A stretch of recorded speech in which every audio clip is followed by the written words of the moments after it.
Well, hunters in many areas should expect to see more deer wildfield this year. As a result of a conservative 2014 hunting season and a fairly mild winter, the Minnesota DNR expects the deer population to grow. Although 2015 remains as another conservative year, the DNR knows that the current limitations will only benefit the rebuilding process. Chelsea Brown has more on this week's Northwoods adventure.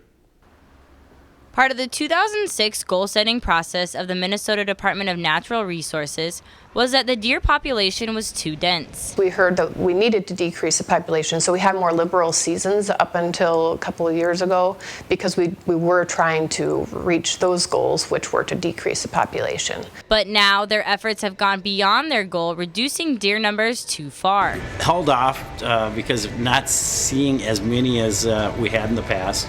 And did get one last year, but had to work a little bit extra hard on that. Minnesota is still expected to come in with a low harvest, around 140,000 to 155,000 deer. In comparison, the 2014 harvest was just under 140,000. We are having a conservative season pretty much across the whole state, but folks are going to see more deer out in the woods, and that's just showing that we are working to rebuild that population. What I'm seeing myself personally with what I've got for my trail cameras, I'm seeing a lot more deer than I did last year, and a lot nicer deer. The way to rebuild a large deer population is to restrict the amount that can be harvested within the year. But for some, that hasn't strayed them away from the challenge of the hunt. It was tough, but that's part of the hunt is, getting out and enjoying nature.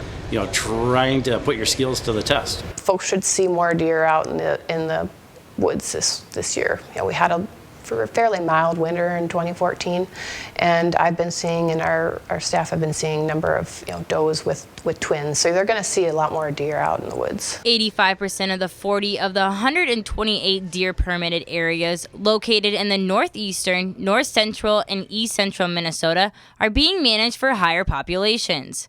The goal set for these areas would range from stabilizing the location to an increase of a population by about 50%. In Brainerd, Chelsea Brown, Lakeland News. The DNR plans to postpone goal setting in the remaining 54 deer permit areas until the current legislative audit of Minnesota's deer population management program is complete. If you've enjoyed this segment of Lakeland News, please consider making a tax-deductible contribution to Lakeland Public Television.